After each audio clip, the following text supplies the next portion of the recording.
మహేష్ బాబుకు ప్రేక్షకుల్లో ఉన్న క్రేజ్ అంతా ఇంత కాదు. మహేష్ సినిమా విడుదలైతే టాక్తో సంబంధం లేకుండా సులువుగా 100 కోట్ల రూపాయల గ్రాస్ కలెక్షన్లు వస్తాయనే సంగతి తెలిసిందే.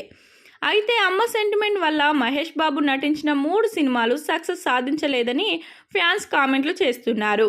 అమ్మ సెంటిమెంట్ మహేష్ బాబుకు అచ్చిరాలేదని ఫ్యాన్స్ చెప్తున్నారు.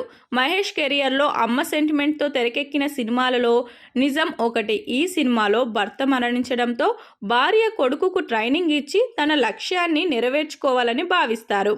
నిజాం సినిమా బాగానే ఉన్న కొన్ని చిన్న తప్పుల వల్ల ఈ సినిమా బాక్సాఫీస్ వద్ద ఆశించిన రేంజ్లో సక్సెస్ సాధించలేదనే సంగతి తెలిసిందే. ఈ సినిమాలోని పాటలకు ఆర్పి పట్నాయక్ వాయిస్ కూడా మైనస్ అయింది.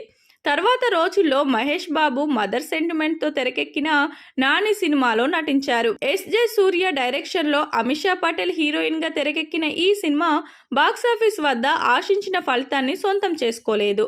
తాజాగా మహేష్ బాబు నటించిన గుంటూరు కారం సినిమా కూడా అమ్మ సెంటిమెంట్తో తెరకెక్కింది. ఈ సినిమా బాక్సాఫీస్ వద్ద ఆశించిన ఫలితాన్ని అందుకోలేదు. సంక్రాంతికి రిలీజ్ కావడం వల్ల భారీ స్థాయిలో కలెక్షన్లు వచ్చిన ఈ సినిమా మహేష్ బాబు అభిమానులలో సైతం చాలా మందికి నచ్చలేదు. అమ్మ సెంటిమెంట్ మహేష్ బాబుకు అచ్చిరాలేదని నెటిజన్లు కామెంట్లు చేస్తున్నారు.